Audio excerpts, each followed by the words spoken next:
in the world. Two guys, Hood and Howell, designed that building. And what do you think they used as the model for that building? What was the inspiration for the building on the right? Cathedrals. Gothic cathedrals of Europe. It is now no longer an office building, it's being turned into residences. The big building right in front of us, the white building, ladies and gentlemen, that is the Wrigley Tower by Graham Anderson Popeson White, built in two parts in the 1920s. It's called Spanish Renaissance style. It looks like a giant wedding cake, doesn't it? With beautiful, originally sold laundry soap, and to get people to buy his soap, he put chewing gum in the boxes of soap. The soap sucked, but people liked the gum. That's why we're here today. On your left, this is first of all the bridge here. This is the wonderful Michigan Avenue Bridge. Edward Bennett and Hugh Young designed this in 1920. It is a glorious Beaux Art building. It was the largest and the first double-decker trunnion bascule bridge in the world. Hey, how you guys doing up there? Hey, happy St. Patrick's Day.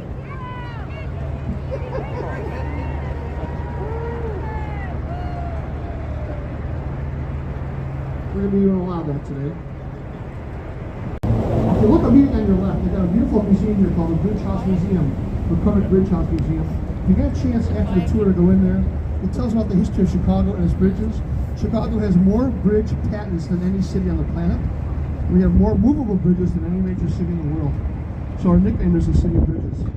Right above here, on the London House, to your left, Mr. Elschlager designed this in the 1920s. This was originally the London Guarantee Building. This was a building owned by an insurance company. And the architect wanted you to have confidence that if your boat sank in the Great Lakes, they'd have enough money to pay for your losses. It is now the London House Hotel. There's actually 16 facades on that building, 16 different walls, which is really unusual in most buildings. We also did the Flatiron Building in New York City, for those of you who live in New York City. The Jewelers Building is based on a monastery in France. It's interesting because when they built this in the 1920s, it had 4 automobile elevators in it. And the jewelers would drive their car into the basement, take the elevators up to their floor, get out of their car, walk right into their office. It was the 1920s in Chicago. At the top of the building up there, Al Capone had a speakeasy. The Stratosphere Lounge was at the top of that building in the 1920s. Again, if you've seen any Batman movies, Batman's signal is always being sent from that top of that building right there. So a lot of these buildings are from this day till you darn it.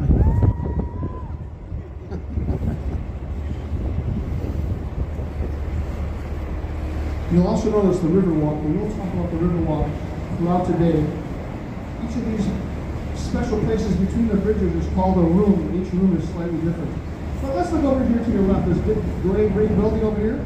Kevin Roche and John Minkaloo designed this. This is the headquarters for a major advertising agency.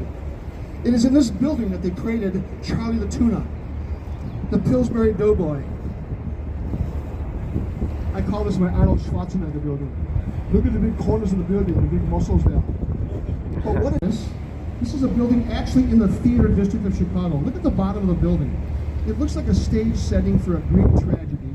And then the top of the building, what does it look like to you? That's the Parthenon up there. Again, Greek tragedy on buildings.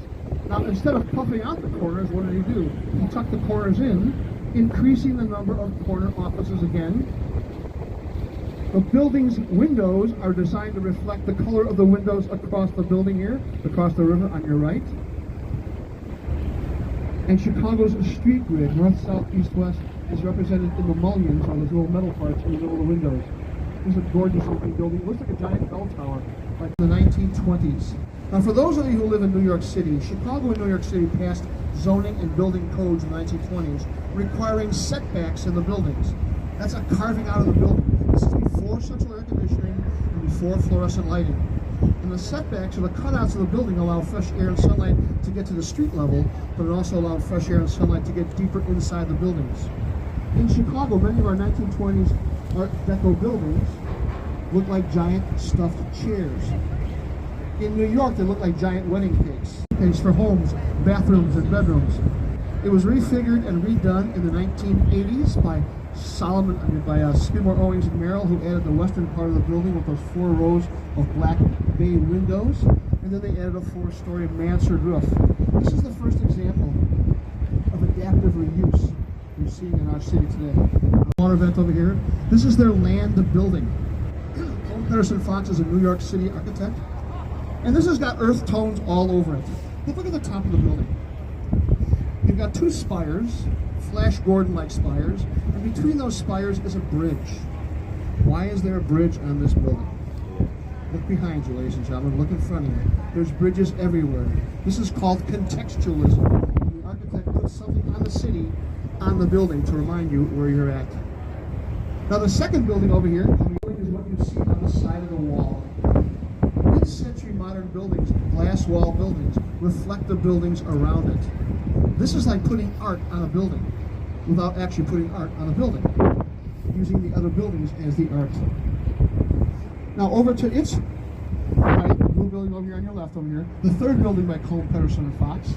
This was built in the early 21st century. This is called the air building. You've got the land, you've got the water, you've got the air building. 3 distinct interpretations from the same architectural firm. Now if you're into history, where that blue building is, both wings here, you're going to take them off. Becoming president during the Civil War, but it's on that site right there where Abraham Lincoln was nominated for president. Captain Keith is now going to take us up the north branch of the Chicago River. We are now leaving the main branch, and this little Y here, which is the main branch of the north and south, is shown in lots of things around Chicago. It's kind of a symbol. Over here to our right are 3 buildings by Picard Chilton.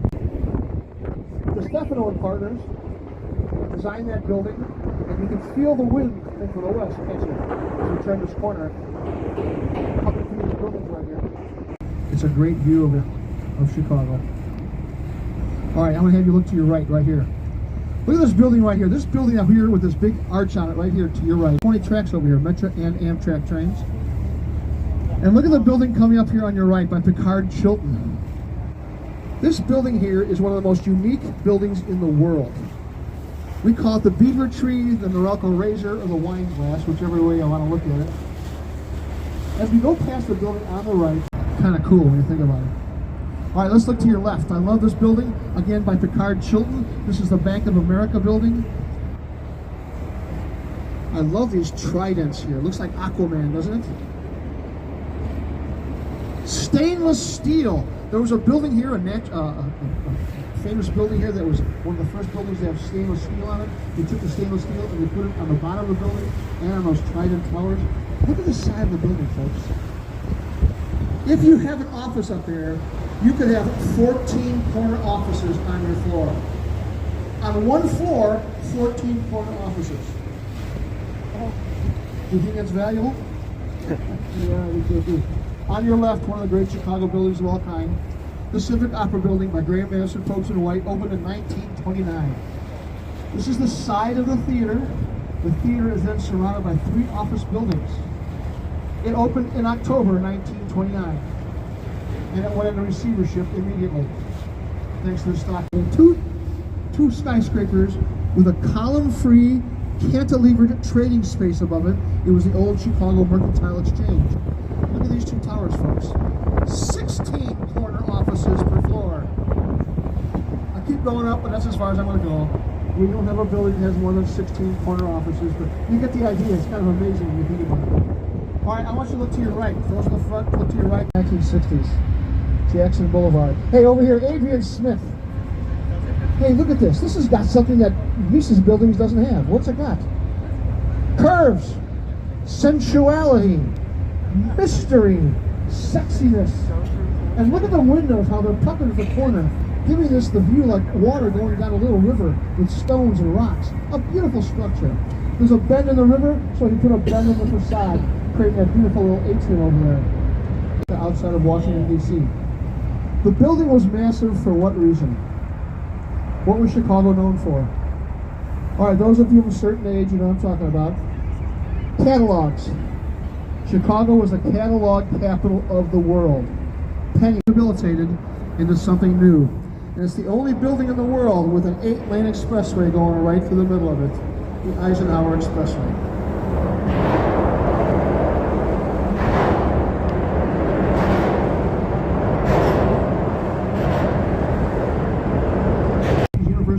dormitories, but I'm going to concentrate on this building coming up here on your left. River City 1980s. This is by Bertrand Goldberg, a student of Nice. But this guy says, there's no right angles in nature. I'm not putting them on my buildings. He's also known as the great urbanist. And he was one of the guys who first promoted the idea of a planned urban development. Do you know what that is, a PUD, folks? A planned urban, where's my city planners? I got a couple city planners here.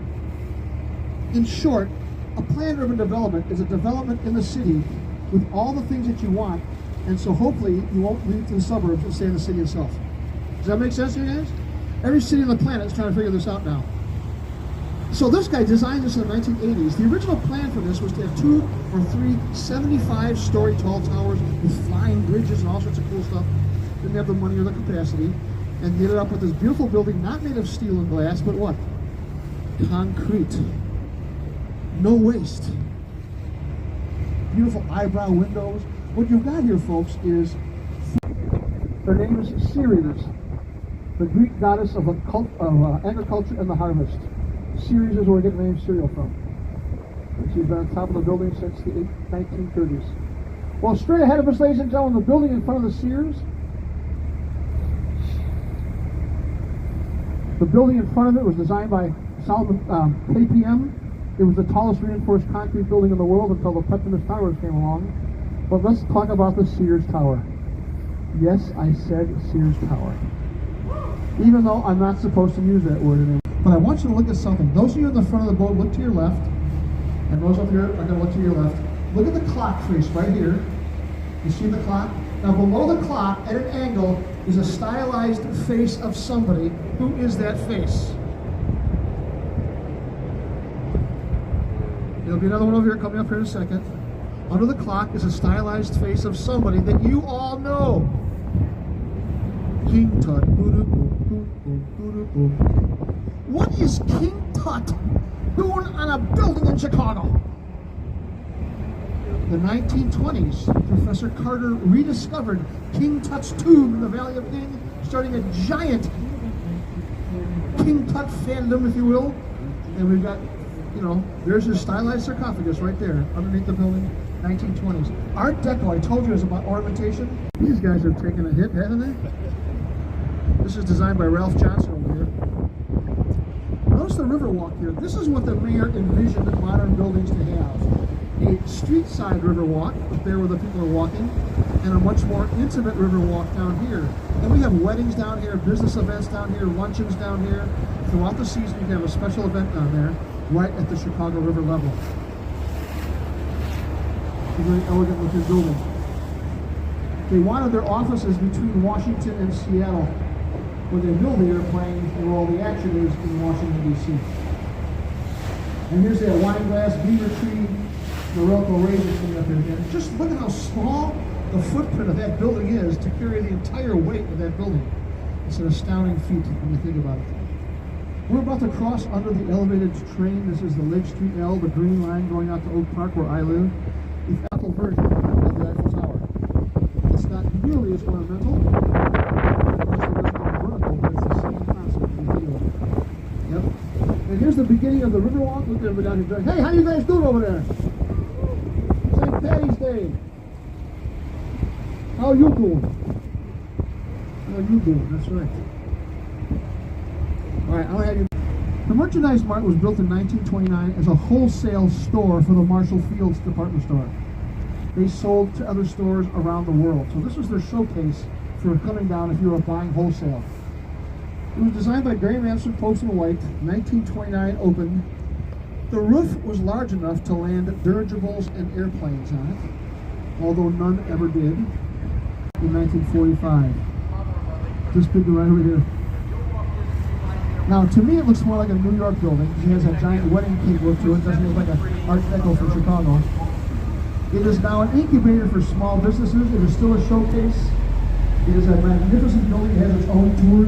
When they built that building, it had the largest loading docks in the world, its own postal exchange, its own police force, its own zip code. Don't. Give me some of that Mountain Dew, that infusion, that All right, coming up on your left is a big red brick building. Nimmers and Fellows designed this. 1912. It was called the Reed Murdoch Building. Now, a lot of buildings in those days had, look at a floating hot tub, you guys.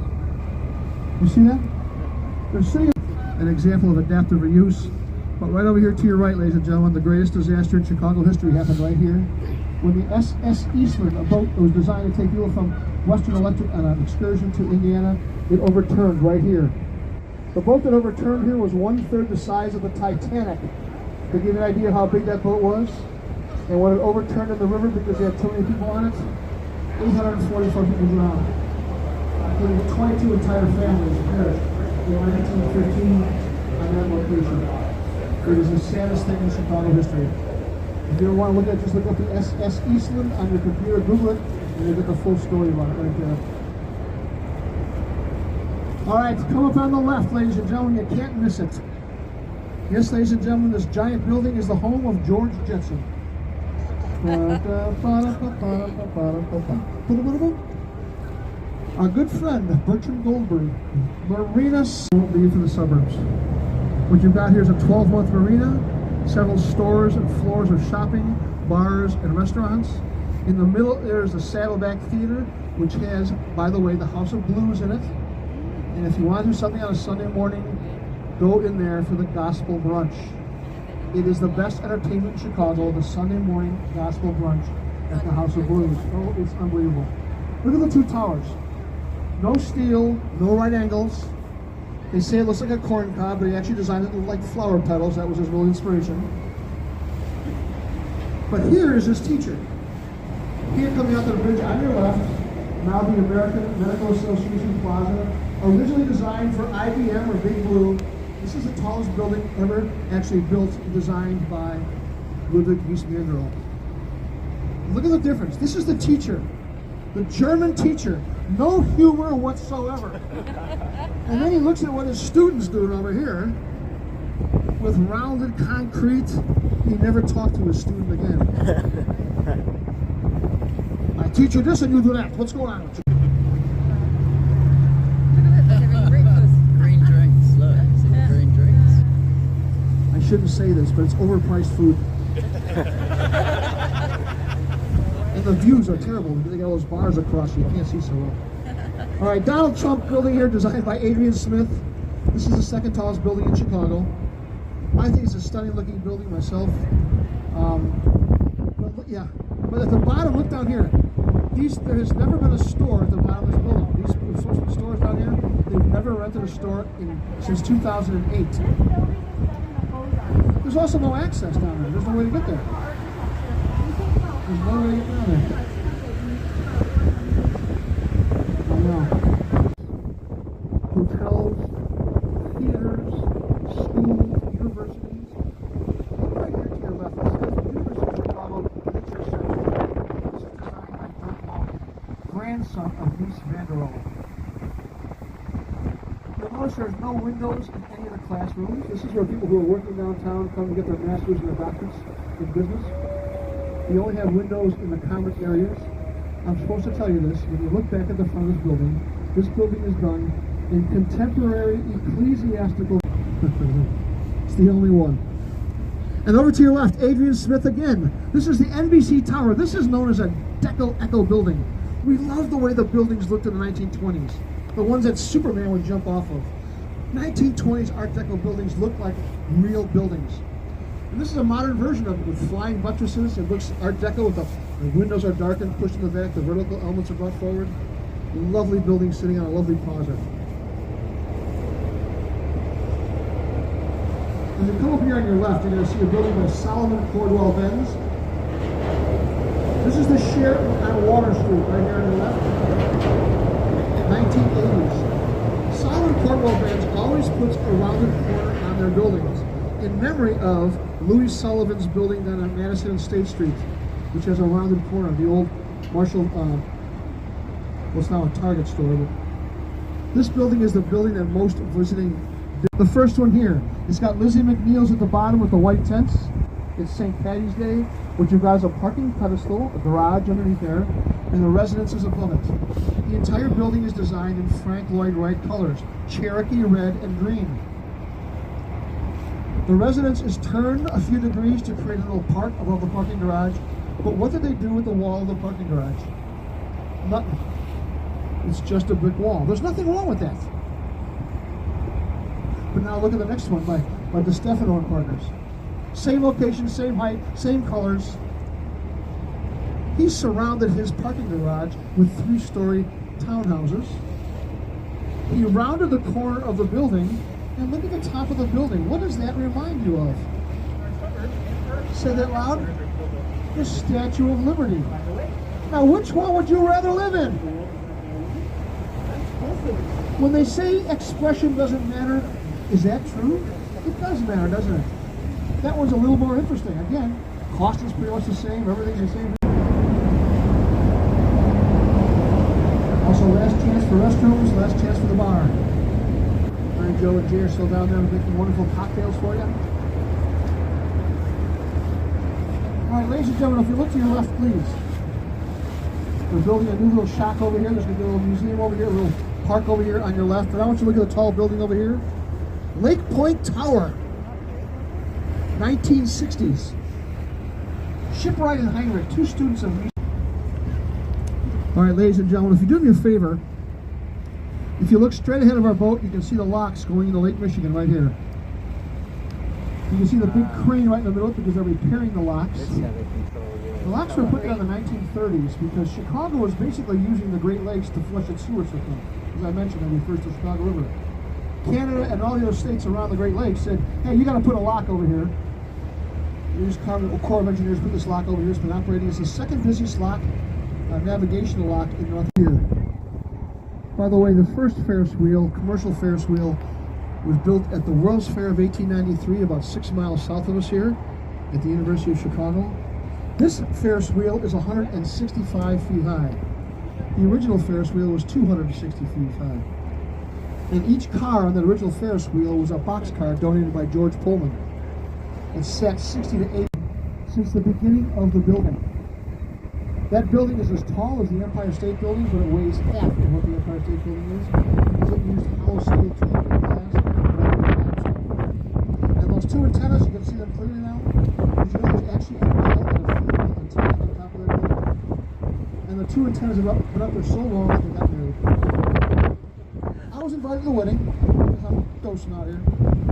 The wedding wasn't great, but that reception was unbelievable. All the way north to Northwestern University in Evanston. Chicago has 31 beaches. Chicago, 31 beaches. You're encouraged to swim. I just got to warn you folks, that water is cold. And behind you is the great 1950s. Everything over here was a train yard. There were grain silos and train yards and garbage piles, and it was horrible. In the 1950s, Mayor Daley said, let's fix this up.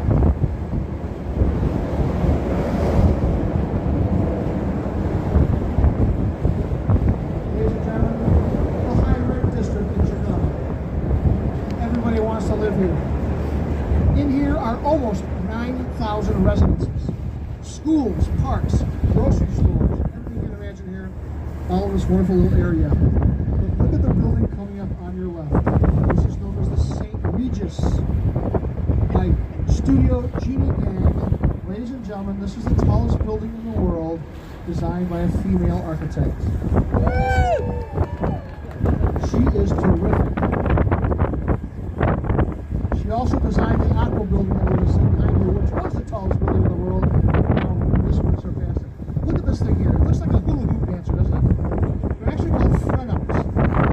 Pyramids that are cut off and sliced off and stacked on top of each other, which makes it look like a hula dancer, but it's not really. Just a square shape like that. There's a hotel at the bottom on the north side over here. There's wonderful restaurants. And then, of course, this is the tallest tower. It looks like 2 floors were empty up there. That's look over to your left.